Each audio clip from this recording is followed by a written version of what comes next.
Bismillahirrahmanirrahim. Assalamualaikum warahmatullahi wabarakatuh. Innal hamdalillah nahmaduhu wa nasta'inuhu wa nastaghfiruh wa na'udzu billahi min shururi anfusina wa min sayyiati a'malina. May yahdihillahu fala mudilla lahu wa may yudlil fala hadiyalah.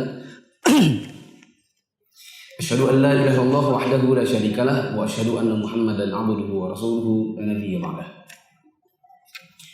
Jamaah yang dirahmati Allah, kita lanjutkan kembali pembahasan tuntunan niat di dalam ibadah, memahaminya, contoh dan cara penerapannya. Sekarang kita masuk dalam kaidah yang kedua, halaman 31.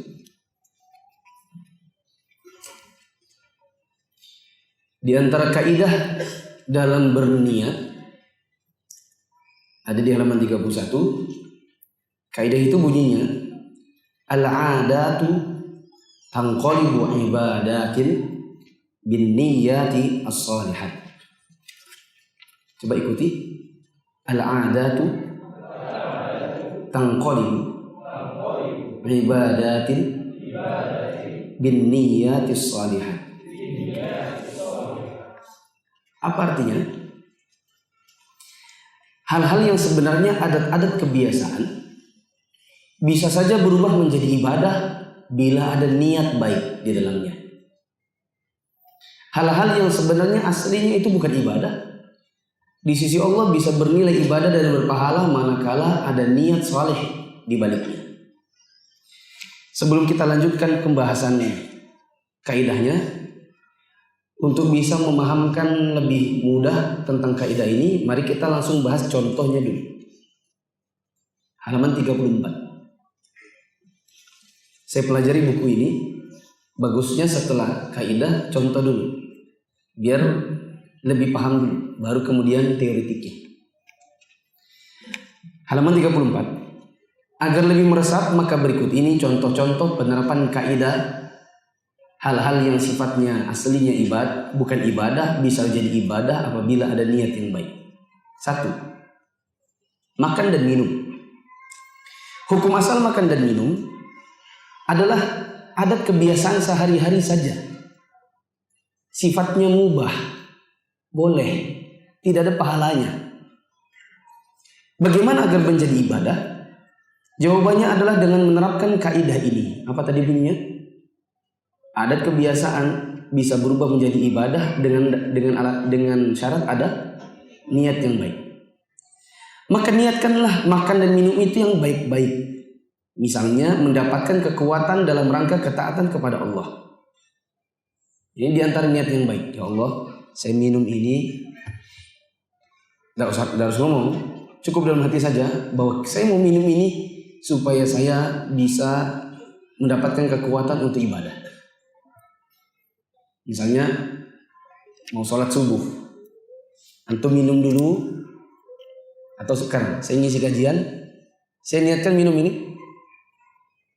Pertama memang haus. Yang kedua saya niatkan supaya ngomongnya lancar. Kalau ngomongnya lancar, mungkin kajiannya bisa lebih dipahami. Kalau orang paham kajiannya, maka akan sekian banyak yang dapat ilmu, dapat hidayah. Tapi kalau cuma sekedar haus, saya niat mau haus tok, ya udah berarti cuma sekedar dapat haus, dapat penghilang haus. Tapi kalau niatnya ada yang baik di situ, maka jadi ada niat ibadah, jadi ada pahalanya.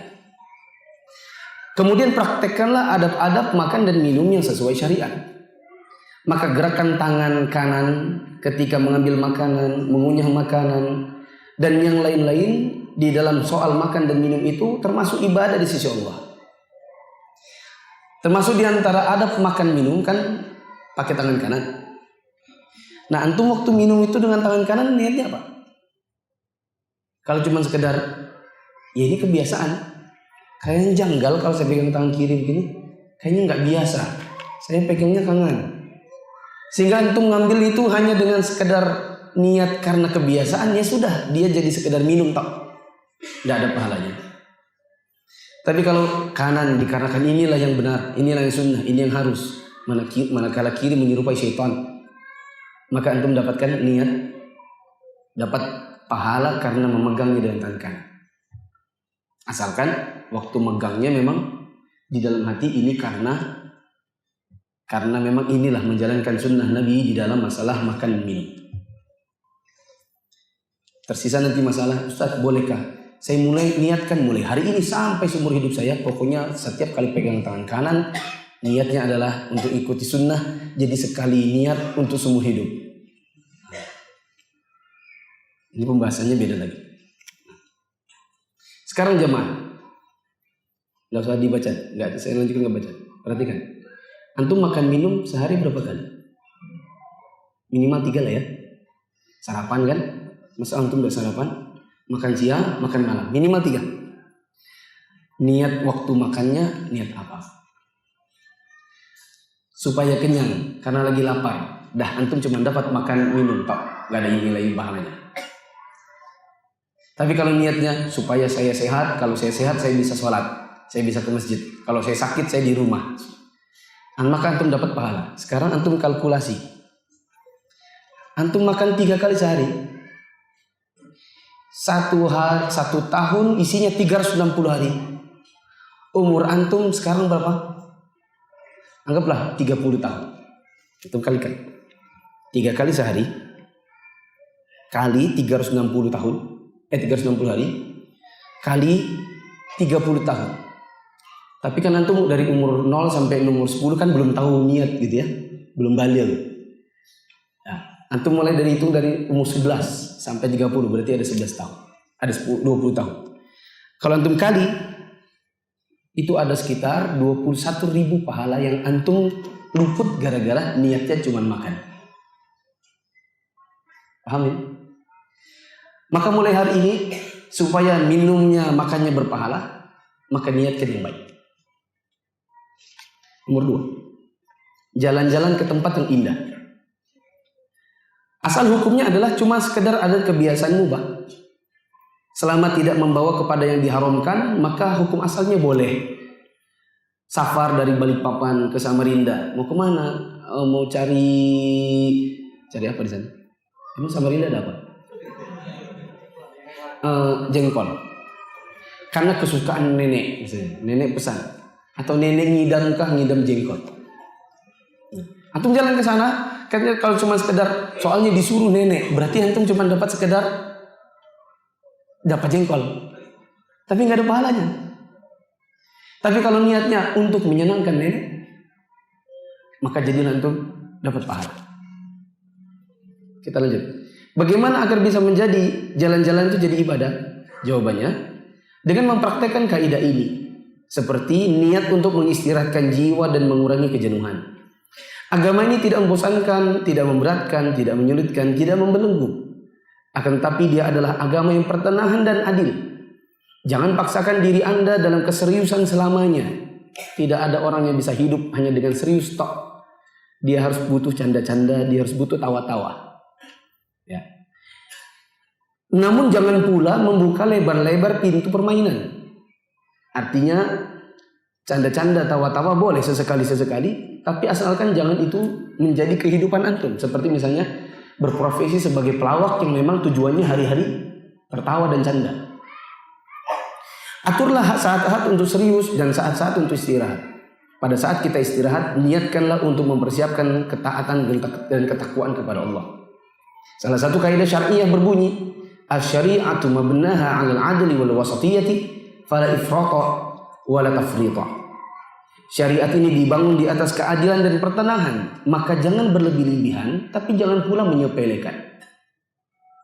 Di antara hadis Nabi sallallahu alaihi wasallam yang menjadi dalil kaidah ini adalah sabda beliau, "Lakinni asumu wa aftiru wa usalli wa arqudu wa atazawwajun nisa, faman raghiba an sunnati falaysa minni."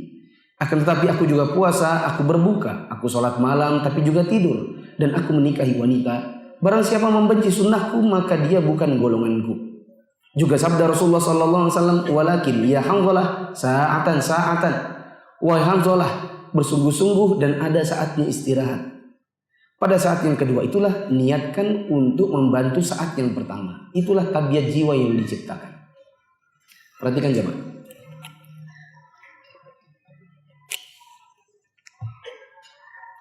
Tiap hari antum sholat 5 waktu. sepanjang 1 minggu antum kajian misalnya 5 kali seminggu. Dalam setahun pekerjaan antum tiap harinya kerja cari nafkah. Di sini disebutkan jangan juga terlalu serius. Jiwa manusia itu kadang-kadang butuh istirahat, kadang-kadang butuh penyegaran. Maka antum boleh jalan-jalan ke tempat yang indah dalam rangka untuk refreshing tadi. Yang jadi masalah adalah, ini panjang lebar disebutkan tentang jiwanya. Yang jadi masalah kita kembalikan. Waktu pergi jalan-jalan niatnya apa? Kalau niatnya cuma sekedar jalan-jalan, ya sudah berarti dapat jalan-jalan. Tapi kalau niatnya misalnya kita safar dari sini ke Malang, bawa istri, bawa anak, dalam rangka untuk menyenangkan hati anak, dalam rangka untuk memberi motivasi anak. Misalnya gini ya, nah kalau 1 tahun ini atau semester ini kamu berhasil dapat 3 juz, bapak bawa kamu ke Jatim Park di Malang.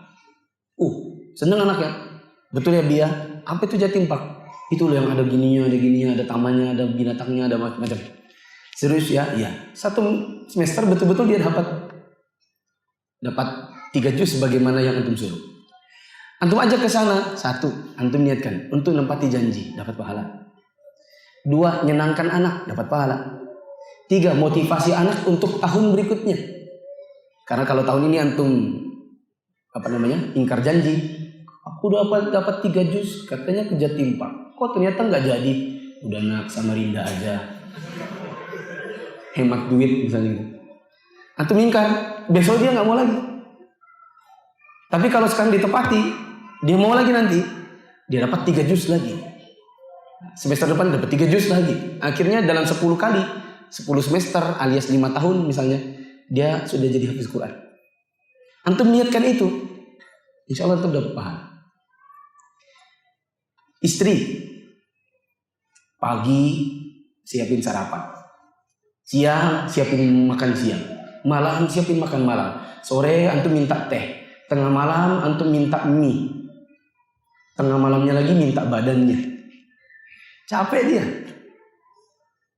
Maka dalam setahun antum ajak sesuatu, misalnya kita ke anu yuk, dibawa ke Jogja jalan-jalan. Seneng dia. Tujuannya bukan cuma jalan-jalan, tapi niatnya untuk menyenangkan hati istri, maka dapat pahala. Maka jamaah yang dirahmati Allah, kalau cuma jalan-jalan tok dapat jalan-jalan, tapi kalau niatnya menyenangkan, menggembirakan, memotivasi, maka dapat pahala. Sekarang mungkin antum punya program setiap tahun jalan-jalan, misalnya Samarinda pasti pernah ya, ke Grogot, ke Bontang, ke Sangatta, kalau Jawanya misalnya ke Malang, ke Jakarta, ke Jogja. Antum setiap tahun jalan. Sudah berapa kali pergi? Sudah 10 tahun, 1 tahun sekali. Nah, pernah gak antum berniat yang bukan cuma sekedar jalan-jalan berempurna Ustaz? Berarti 1 kali jalan-jalan kali 10 tahun sama dengan ada 10 pahala yang antum lewatkan. Nomor 3, tidur. Hukum asalnya tidur adalah suatu adat kebiasaan saja, mubah. Seorang hamba menggunakan banyak waktunya untuk yang satu ini. Ya, mungkin ini urutan nomor 2 setelah kerja. Kerja 7-8 jam, tidur 5-6 jam. Dalam total 24 jam yang paling banyak kita lakukan. Nomor 1 mungkin kerja, cari nafkah. 2, tidur. Bagaimana supaya tidur jadi ibadah? Jawabannya adalah dengan mempraktekkan kaidah ini, yakni dengan niat yang baik. Misal, tidur merupakan kebutuhan primer untuk tubuh, maka seseorang tidak dapat membebaskan diri dari tidur sama sekali. Dengan tidur, maka dia memenuhi hak tubuh. Kemudian hendaklah seseorang mempraktekkan adab tidur seperti wudhu terlebih dahulu, membaca zikir yang dicontohkan Rasul, tidur dengan lambung kanan, dan adab-adab lainnya. Jangan membaca. Tatap mata saya. Berapa kali antum tidur dalam 1 hari? Minimal 1. Tidur malam. Ada yang 2. Sama tidur siang. Ada yang 3. Setelah sholat subuh mesti tidur. Antum tidur niatnya apa? Ayo. Apa ya? Ngantuk. Pokoknya ngantuk tidur. Berarti antum cuma dapat penghilang kantuk. Dah. Nggak ada pahalanya. Tapi kalau niatnya misalnya, saya tidur karena ingin menjaga kesehatan tubuh. Kalau tidak tidur, saya bisa sakit. Kalau sakit nggak ke masjid. Dapat 1 pahala. Tambahin niatnya. Kalau saya tidur, maka ini bisa besok sholat subuh. Saya nggak mau begadang supaya besok sholat subuh tepat waktu. Dapat 2. Tidur siang untuk mengistirahatkan badan supaya nanti sholat asar saya bisa. Supaya malam kajian semangat. Dapat 3. Saya mau tidur, maka saya praktekkan ada tidur dulu. Mau wudu, dapat 4. Wudu sebelum tidur. Nomor 5, berbaring di lambung kanan. Nomor 6, meletakkan tangan di pipi kanan. Nomor 7, baca-baca. Bismillahirrahmanirrahim, amutu wa ahya, atau ahya wa amut. 7 sudah. Anggaplah 7 aja niatnya. Oke. 7 niat. Dikali 2, 14. Kali 360 hari selama setahun. 360 hari selama setahun. Umur antum berapa? Anggaplah 30 tahun. Kayak 30 tahun. Ada sekitar 20.000 pahala. Terlewat gara-gara tidur cuma niat tidur. Tidak dikembangkan niatnya. Sayang enggak? Sayang. Siapa tahu begini. Ini siapa tahu ya. Anggaplah ini timbangan amal nanti. Dosanya antum pas 40.000. Sedangkan pahalanya 20.000. Anggaplah. Kan kalau berat dosa daripada amal, masuk neraka apa surga? Neraka. Ini dosanya. Lebih berat dia. Gara-gara kehilangan tidur 20.000, antum jadi nggak bisa mendahulukan, tidak bisa memberatkan timbangan kebaikannya. Tapi anggaplah kalau itu dapatkan pahala. Ini kan 40.000, ini kan 20.000, selisih 20.000. Antum kalkulasi ini ya. Dapat pahala tidur 20-an ribu. 20 ini tadi 27.000. Beratlah dia ke sini. Harusnya tempatnya di mana? Di surga. Nggak jadi gara-gara luput pahala niat ibadah waktu tidur. Nomor 4, berangkat kerja. Hukum asalnya adalah mubah. Kita menghabiskan waktu yang banyak untuk ini. Dan hendaknya seseorang menyertainya dengan niat yang baik supaya dapat ibadah. Seperti misalnya mencari rezeki yang halal agar tidak bergantung pada manusia. Juga diniatkan untuk membantu mengerjakan kewajiban seperti menafkahi anak keluarga. Niatkan pula untuk memberikan kemudahan bagi manusia. Jika dia guru, maka hendaklah dia niatkan untuk menyebarkan sunnah, menyebarkan kebaikan, memberi pengajaran fikih kepada manusia dalam agama, membantu siswa, membina diri mereka untuk menuju kebaikan, dan niat-niat lainnya. Jamaah, antum sepanjang minggu kerja 5 hari, ya, 1 minggu liburnya 2, 1 aja, kasihan juga. Anggaplah antum kerja 5-6 hari, kita ambil 5, 2 hari libur. 1 tahun 52 minggu. 1 tahun. Anggaplah sekarang antum sudah pensiun. Pensiun kan umur 56. Kurangi waktu antum pertama kali kerja 20 tahun. Berarti 36 tahun antum pergi kerja. 5 kali dalam seminggu kali 52 minggu kali 36 tahun, antum meluputkan 9.300 pahala. Gara-gara pergi kerja cuma niat kerja. Cari duit supaya bisa nonton, supaya bisa beli supaya bisa punya supaya kalau ketemu teman SMA nggak kalah sama mereknya yang punya dia anu. Hanya itu saja niatnya, maka antum kehilangan pahala. Tapi kalau niatnya tadi, satu cari rezeki, dua mengerjakan kewajiban yaitu memberi nafkah kepada anak istri, tiga supaya tidak bergantung pada manusia, empat kalau kita kerja jualan ada orang terbantu, lima di sini disebutkan dalam rangka menyebarkan kebaikan kalau jadi guru. Kalau ini niatnya hadir, maka pahalanya banyak. Itu baru satu model niat. Kalau ada 10 niat, berarti 9.360 dikali 10 ada 93.600 pahala lewat, nggak dapat. Gara-gara kerja cuma kerja. 5. Hubungan suami istri. Hukum asalnya adalah mubah, kecuali kalau diniatkan untuk memelihara kesucian diri dan istri dari yang haram, atau diniatkan untuk menjadi sebab adanya keturunan. Yang beribadah kepada Allah di muka bumi, apapun niat baiknya, maka itu akan memberatkan timbangan kebaikan. Rasulullah SAW mengatakan, wa fi bud'i ahadikum sadaqah. Pada kemaluan salah seorang dari kalian, yaitu dengan berhubungan suami istri, terdapat nilai sedekah. Para sahabat bertanya, wahai Rasulullah, apakah apabila kami melampiaskan syahwat kepada istri dapat pahala? Apakah kalau berhubungan badan dengan istri dapat pahala? Maka Rasulullah menjawab, ara'aitum law wada'aha fi haram akana 'alaihi fiha wizr? Bagaimana pendapat kalian kalau salah seorang di antara kalian melampiaskannya pada yang haram? Bukankah dia dapat dosa? Mereka menjawab, iya, dapat dosa.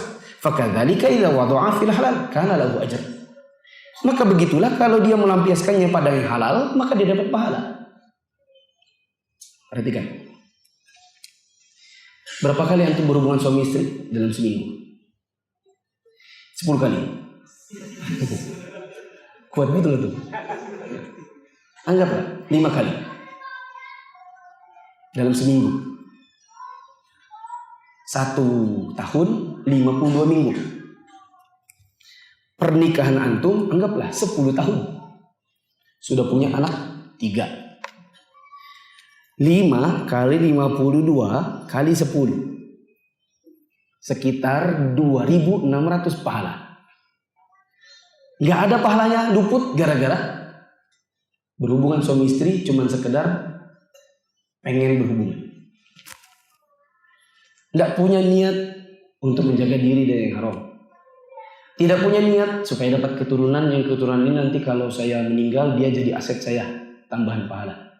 Gak punya niat untuk menciptakan dai-dai di masa mendatang. Tidak punya niat untuk menciptakan hafiz-hafizah di masa mendatang. Tidak punya niat.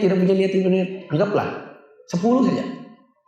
Antum kehilangan 26.000 pahala dari pernikahan 10 tahun karena cuman jima. Mulai besok atau mulai nanti malam kalau berjima niatnya itu tadi. Supaya ini dapatnya ini, supaya ini. Begitu. Dan kalau perlu ditingkatkan, kalau 5 kali seminggu, tingkatkan lebih banyak lagi. Supaya pahalanya lebih banyak lagi. 6. Pertemuan rutin dengan kaum kerabat dan sanak keluarga. Baik itu tahunan, bulanan, pada saat momen tertentu. Biasanya misalnya arisan keluarga. Atau makan-makan ke restoran bersama orang tua dan kakak adik. Hukum asalnya mubah. Dan supaya jadi ibadah, maka niatlah untuk menebarkan kecintaan, persatuan, kelemah lembutan kepada kerabat. Niatkan pula untuk mengunjungi agar lebih saling kenal keadaan, kebutuhan, serta saling membantu kesulitan. Perhatikan jemaah. Berapa kali ketemu orang tua, kakak adik dalam seminggu? Anggaplah 3 kali. Makan-makan, seminggu sekali. Ketemuan seminggu sekali. Niat ketemunya apa? Apa ya? Ya ketemu aja. Cuma sekedar ketemu aja? Ya, berarti cuma sekedar dapat ketemu. Tidak ada pahalanya. Tapi kalau dikalkulasi 3 kali seminggu kali 52 minggu.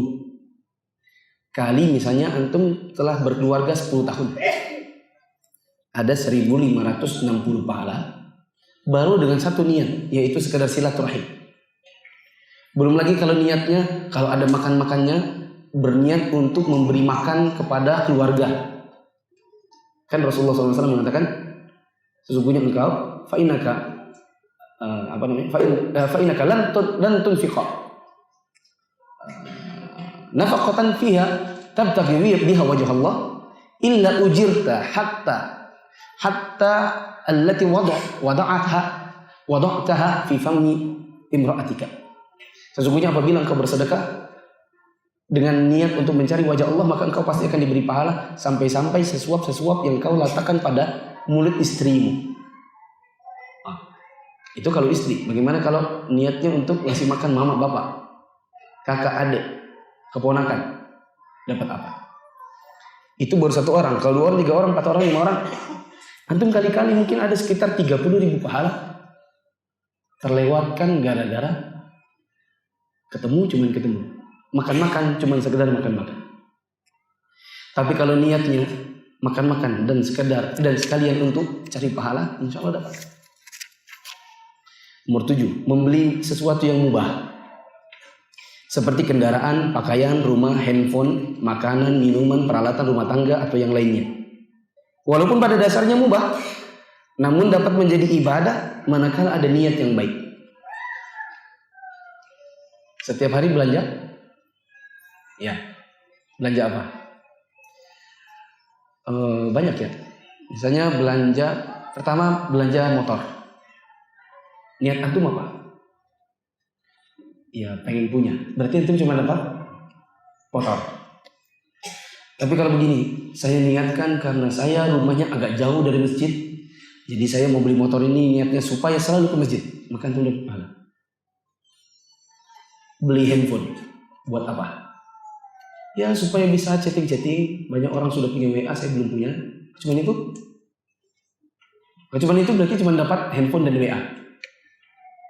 Tapi kalau niatnya supaya kalau punya WA ada bisa sharing artikel, saya sharing ke orang-orang, siapa tahu orang membaca, dapat hidayah, dapat ilmu, dapat pahala saya. Nah, itu bagus, dapat langsung pahala dari beli HP-nya. Beli Salome, misalnya ada Salome. Beli Salome, buat apa? Lapar, pengganjal lapar siang hari. Berarti itu cuma dapat pengganjal lapar. Tapi kalau misalnya saya mau beli ini buat istri saya karena dia penggemar bakso, pentol, juga buat anak saya karena mereka senang kalau dibelikan seperti ini, maka itu dapat pahala.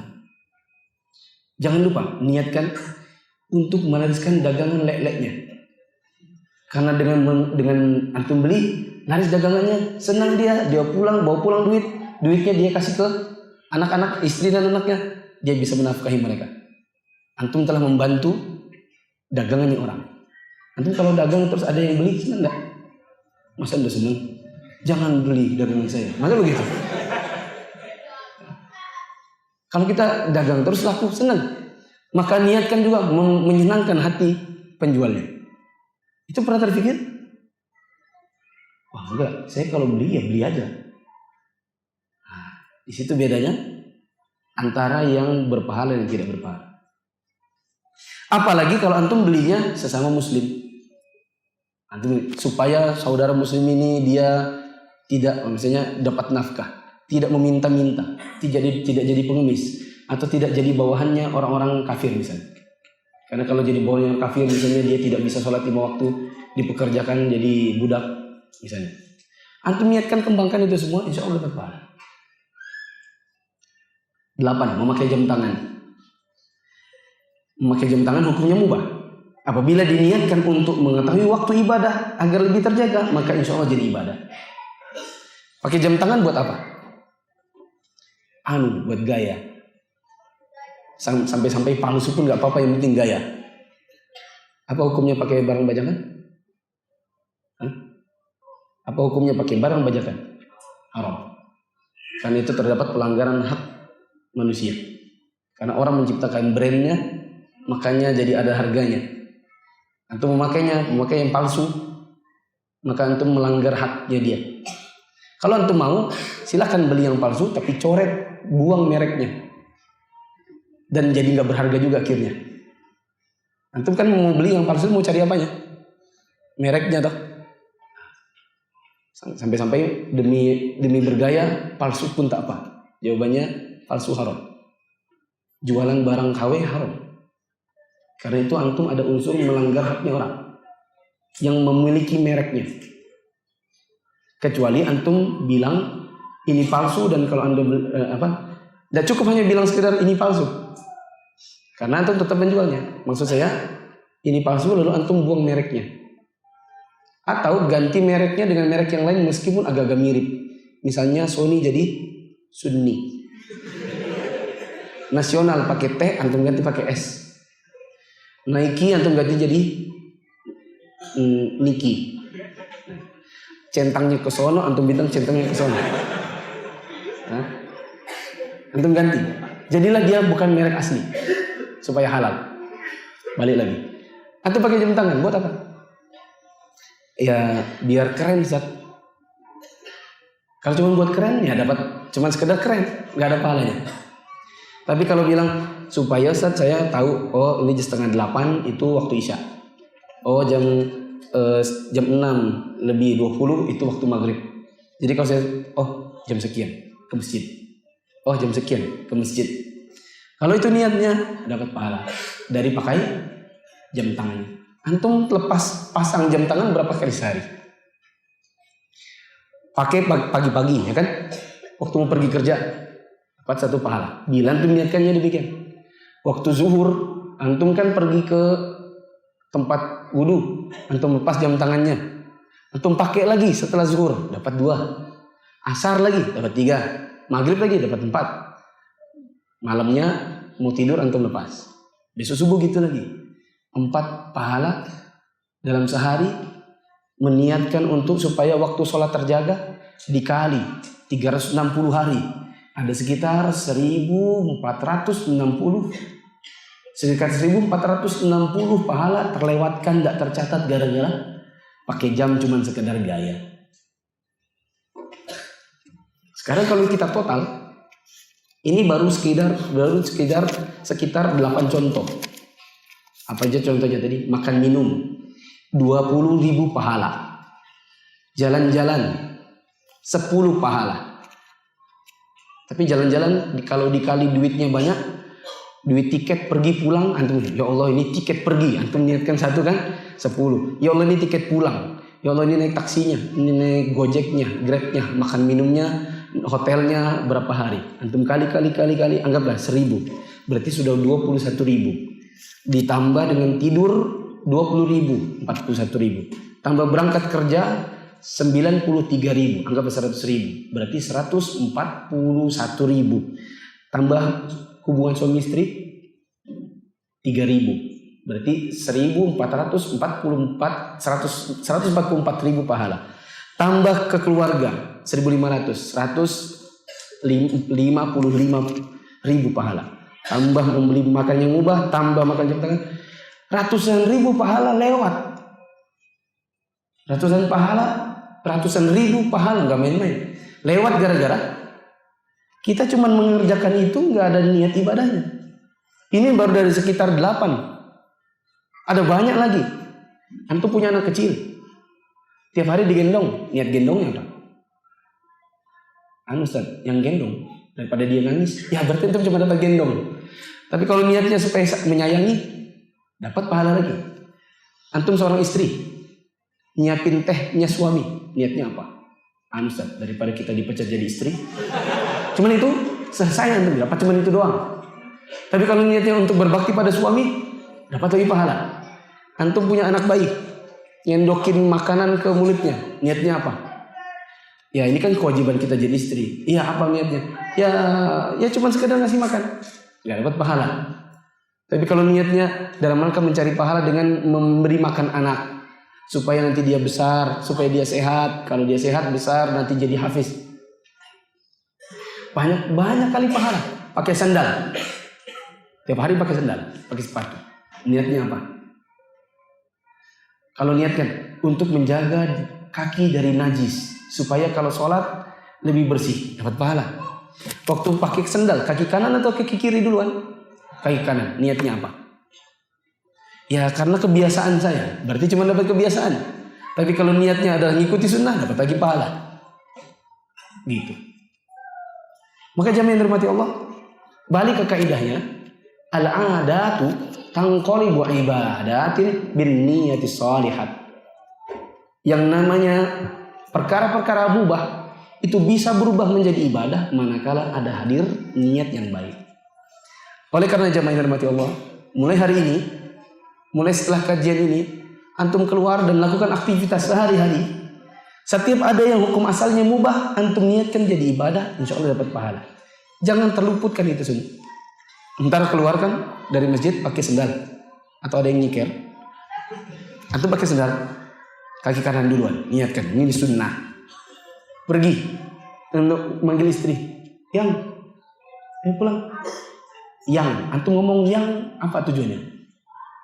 Karena itulah panggilan sehari-hari. Berarti tidak dapat pahala. Tapi kalau untuk menyenangkan istri, daripada cuma manggil, ayo, lama kali ngobrol, cuman ayo, nggak manggil apa-apa, nggak dapat pahala. Pulang naik motor, mampir misalnya mau beli apa? Mau beli, anggaplah beli sate. Antum niatkan apa? Menyenangkan istri. Pulang sampai rumah, parkir. Antum buka pintu. Membukakan pintu, istri antum masuk duluan. Niatnya apa? Memuliakan istri. Dapat pahala lagi. Ya. Terus tidur. Nah, mulai pertempuran. Apa niatnya? Terus begitu setiap hari. Insya Allah pahalanya banyak. Dan semoga Allah Subhanahu wa Ta'ala memberikan kepada kita pahala yang banyak. Senantiasa mengingatkan kita dari setiap amalan-amalan mubah yang kita kerjakan sehari-hari supaya bisa mendapatkan pahala, insya Allah. Teorinya insya Allah di pertemuan yang akan datang. Kalau ada pertanyaan silakan ditanya di kertas.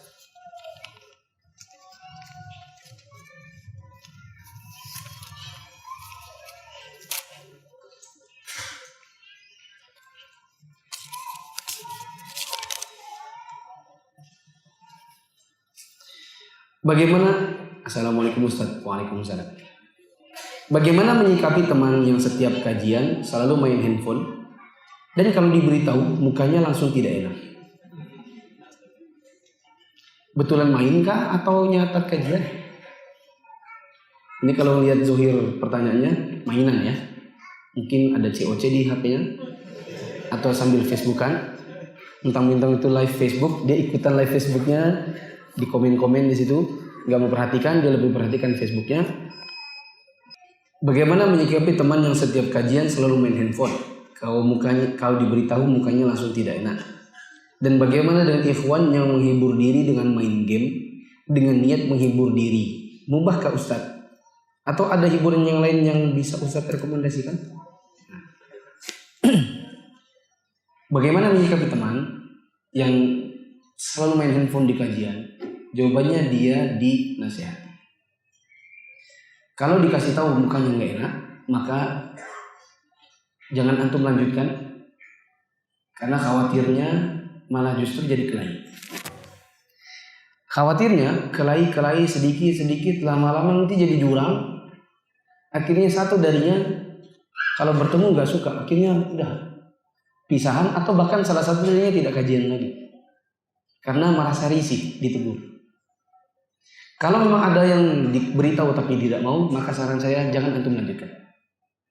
Tapi antum bisa menitipkan seperti pertanyaan ini. Cuma pertanyaannya nanti redaksinya dibuat jangan sampai menyindir, seolah-olah menyindir dia. Misalnya mengatakan, Ustaz, tolong nasihati, ada ikhwan di sini yang suka main handphone kalau kajian. Itu kalau dia dengar, wah aku nih. Gitu. Kalau apalagi kalau dia lihat antum nulis pertanyaan, dia bilang, pasti kamu tadi kayaknya kelahi lagi antum sama dia. Maka baiknya mungkin pertanyaannya diperhalus. Karena ini dibilang maksiat juga ya bukan maksiat betulan. Tapi kalau dibilang kurang adab dan majelis, iya. Nah, Tapi lihat lagi begini. Ada kalanya seseorang ketika dia memegang handphonenya, ada sekalanya dia waktu kajian dia pegang handphone bukan mainan, tapi misalnya mencatat kajian. Maka tak semuanya orang pegang handphone di saat kajian jadi terlarang. Tergantung apa yang dia lakukan. Seperti misalnya kameramen selalu pegang handphone. Niatnya apa? Memang kamera. Jadi ya tidak masalah. Atau dia ingin sekali kajian, tapi di saat yang bersamaan ada suatu pekerjaan yang tidak mungkin dia tinggalkan. Misal, orang tuanya di Jawa sana lagi opname. Jadi dia kepengen kajian tapi juga ingin kontrol bagaimana keadaan orang tuanya. Jadi sambil kajian kadang-kadang pikirannya nggak tenang. Sambil kajian kadang-kadang dia ketik-ketik. Bagaimana sudah mama? Oh masuk ICU kah? Oh iya, semoga sehat. Mana bapak? Mana? Dia sambil kajian ingin kajian tetap. Tapi ingin kontrol keadaan orang tua di sana, tetap mau juga. Maka pada keadaan demikian saya katakan itu tidak bisa salah. Tidak bisa saya salahkan. Maka kalau nanti antum lihat ada di sebelah antum orang chatting, jangan langsung suuzon. Ini orang kurang adab. Sambil kajian sambil chatting. Antum harus tahu dulu isi chattingnya apa. Dan tidak perlu nanya, antum chatting apa. Jangan kepo. Ya, biarkan urusannya orang. Antum fokuslah ke depan. Adapun orang melakukan apa, kita kembalikan kepada Allah Subhanahu wa taala. Bagaimana niatnya main game untuk menghibur diri? Game sesekali mungkin boleh, tapi lihat pilah-pilah gamenya apa. Dan berapa frekuensinya. Kalau misalnya gamenya adalah game susun bola, warna-warna yang biru-biru, merah-merah nanti cepluk gitu ya. Apa nama gamenya itu, disusun-susun bolanya. Itu tidak ada unsur makhluk bernyawa, hukum asalnya boleh. Tinggal berapa kali antum main sehari? 3 kali sehari Ustaz. Kayak minum obat berarti. Itu bukan hiburan namanya. Kalau sudah seperti orang makan obat itu jadi seperti konsumsi harian, itu bukan lagi hiburan.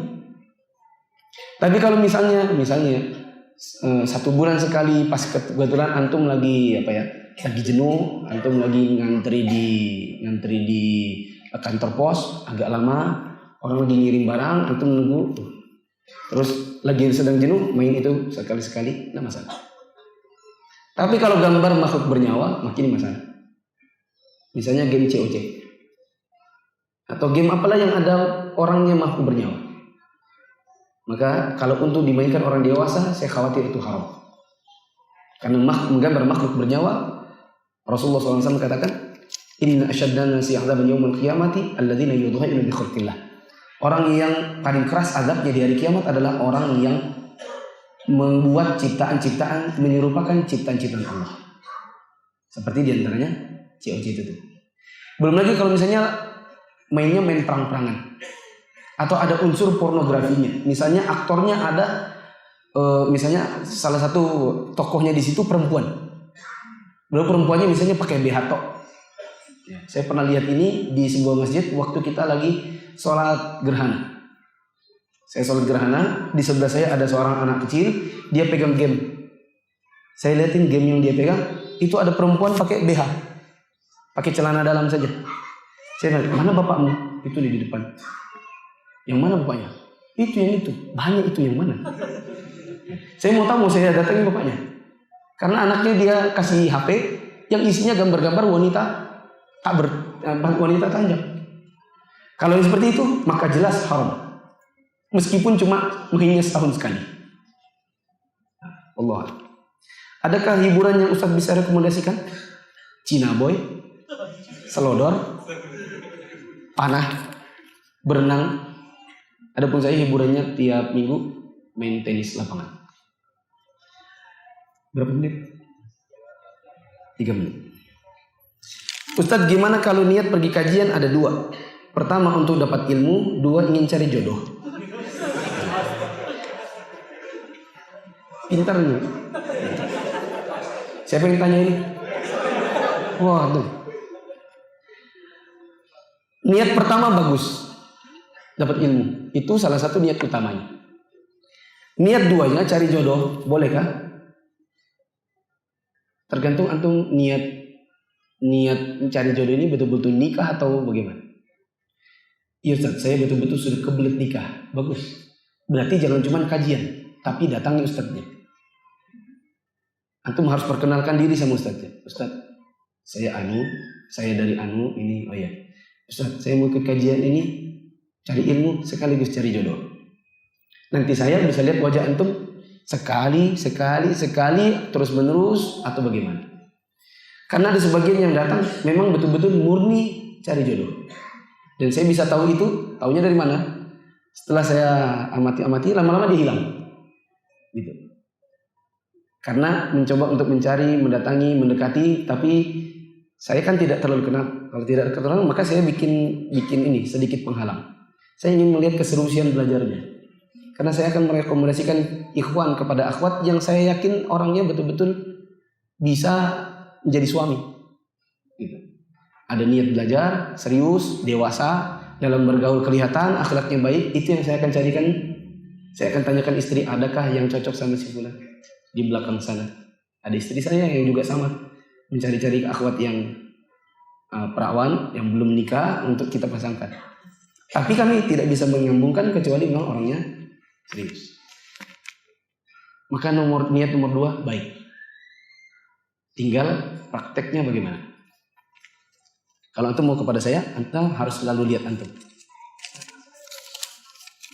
Habis ya? Berapa menit? Setengah menit. 1,5 menit. Bagaimana hukumnya Ustaz jika setelah sholat subuh kita mendengarkan murattal memakai headset dan ketiduran? Tergantung niat antum memakai headset mendengarkan murattal ini apa. Kalau betul-betul untuk mendengarkan murattal supaya dapat pahala, tapi kemudian ketiduran, insya Allah dapat pahala. Tapi kalau niatnya mendengarkan untuk mengantar tidur, supaya mudah tidur, antum menjadikan Al-Quran bukan pada tempatnya, bukan pada fungsinya. Quran untuk didengarkan, malah karena hanya untuk mengantar tidur. Berarti antum ada saatnya supaya enak, nanti lama-lama antum abaikan dia. Nyala Qurannya tanpa ada yang mendengarkan dengan sesama. Dan Allah bilang, wa idza quri'al Qur'an fastami'u lahu wa ansitu la'allakum turhamun. Kalau dibacakan Quran, maka dengarkan, diam supaya kamu dapat rahmat. Nah, kalau antum menjadikan dia pengantar tidur, maka ini menjadikan Quran bukan pada fungsinya. Maka niatkan untuk betul-betul dengar murattal. Adapun ketiduran belakangan, tapi kalau untuk mengantar tidur maka tidak boleh. Termasuk jika sudah biasa selalu kejadiannya demikian, selalu mendengarkan dan selalu tidur, dengarkan selalu tidur, berarti antum menjadi kebiasaan ini. Wallahu a'lam bishawab. Subhanakallahumma wa bihamdika asyhadu an la ilaha illa anta astaghfiruka wa atubu ilaik. Assalamualaikum warahmatullahi wabarakatuh.